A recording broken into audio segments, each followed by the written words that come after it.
handle the truth. Entirely legitimate topic for debate. You have offended my family. Hey, this is great, man. And you have offended a Shaolin temple. One major responsibility is to encourage people to use less drugs. I know nothing. I support a change in law to end federal criminal penalties for possession of up to 1 ounce of marijuana. We don't need no stinking budget. Homosexuality, immorality in general. How in the century you have slurred the meaning of the words we the people. Be warned, this is not your mother's marijuana. You could ask yourself a question. Do I feel lucky? Well, do you, punk? I want to ask you a bunch of questions. I want to have them answered immediately. Surely you can't be serious. I am serious. And don't call me Shirley. Radical Rant. All right, welcome back, everyone. 51 and a half after the hour. And following up on yesterday's story, we told you about New York City making the possession of less than 25 grams of marijuana a summons offense rather than an arrestable offense. Just coming into line with the state that had decriminalized marijuana way back in the 70s. It's always been that trick where they make you put it out in public view so that they could get you an arrest rather than the decriminalized amount in your pocket. But now, due to a lot of pressure from Drug Policy Alliance, Marijuana Arrest Research Project, ACLU, all sorts of groups, the new mayor, Bill de Blasio, has been under a lot of pressure to end this racially charged, racially disproportionate arrest crusade in New York City, which has long been the marijuana arrest capital of America. More arrests in New York City than any other city. So looking through this, the reaction to this new announcement. Now, the commissioner is Bill Bratton. Important to understand that Bill Bratton was the original police commissioner back in the Giuliani days and was a part of starting this whole problem, right? Of this over-arresting of marijuana consumers. Now he's part of the crusade now to end this practice, or at least change it. And the cops, the NYPD, are now talking about perhaps going on a slowdown. See, cops don't go on strike, but oftentimes they go on what's called a slowdown, where they just don't do a whole lot of work while they're on the job. I mean, they'll stop robberies, they'll stop, crimes in progress, but they're not going to get a whole lot of work done otherwise.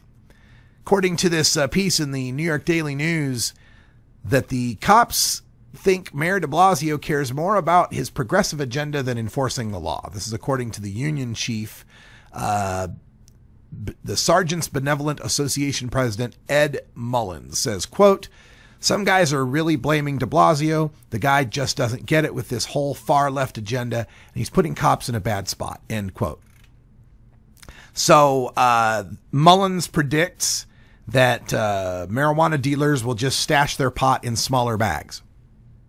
That they'll just put it in a 24-gram bag now. He says, "I think there'll be a slowdown, according to a high-ranking New York Police Department source. Unions are not happy with the perception that City Hall is not behind the police." Now, we also pointed out in yesterday's story an unintended consequence of this. The whole point of wanting to stop the marijuana arrests is the disproportionately racist nature of it. In some places in New York City, marijuana might as well be legal. If you're a white person, in downtown, you're not going to have a problem. But if you're a black or Latino person uptown, there's going to be a major problem if you're caught smoking marijuana. So this, blatant discrimination and racism involved in the enforcement of marijuana laws in New York City has been a driving factor in getting this change. But the irony is, when you make an arrest for marijuana, there is a box you got to check off for the race or perceived race of the person that you are arresting. White, black, Latino, Asian, whatever. Summons in New York City don't have such data collection. So ironically, what we may end up doing here is, yes, we'll take away the arrest, but we'll still be racially disproportionately punishing the people who use marijuana who are black or Latino in the wrong part of town. Now, another thing to consider about this, when the police commissioner says this is Governor de Blasio's crazy left-wing progressive agenda. Oh, so left-wing. Quinnipiac did a poll of the state of New York and found that 57% of New Yorkers support legalizing recreational pot. That crazy left-wing New Yorkers. We're not just talking Manhattan. We're not just talking the boroughs. We're including the upstate conservatives in this. 58% support, 57% support for marijuana legalization. It's nearly 2 out of 3 men in support of legalization. And 46% of New Yorkers say they have smoked it in the past. And again, this is an arrest crusade that has been 85% blacks and Latinos being arrested for it. And we're talking about legalization of marijuana that could raise $750 million a year in New York State. Total economic benefits over $1 billion. And that's from the New York City Deputy Controller. But, of course, this has to happen through the state government. New York City could, I suppose, pass some sort of legalization municipal ordinance. But I doubt that cops would be cool with that, would probably go on using state law to justify their arrests, as they do in other places in this country. But it's impossible to even get medical marijuana through the assembly up there in Albany. Albany. But we're talking about enough money here from marijuana legalization that could pay for universal pre-kindergarten ×2 in the state of New York.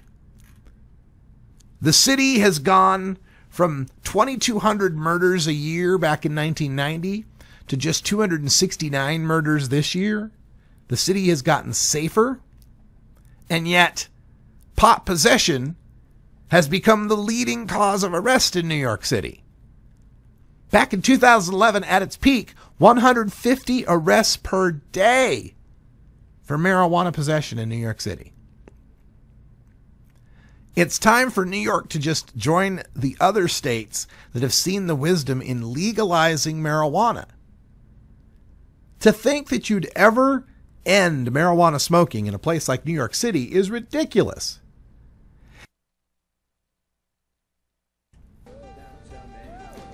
All right. Almost had to sneeze there. That's one of the worst things that can happen to you on the radio. Stay tuned for Hour 2. We got all sorts of great content for you in Hour 2 coming up, including a look at Tommy Chong on Dancing with the Stars and how his success there is bringing seniors around on the topic of marijuana legalization. Also, news from Colorado on the marketing of marijuana for the holiday season. Will Black Monday turn into Green Monday? Looks like it. We got a story coming up in Hour 2. There's a big convention going on in Vegas. We'll give you some coverage from that. Plus, one other... Oh, yes, we've got the Groovin' Thursday with Chuck Diesel and a 1956 housewife on acid. Really? I'm Radical Russ. Until next time, take care of each other, tokers. This is the Russ Belville Show. The Russ Belville Show is blogging and podcasting daily at radicalruss.com. You take a seed, you plant it, you grow it, you dry it, you roll it, you smoke it. You take a seed, you plant it.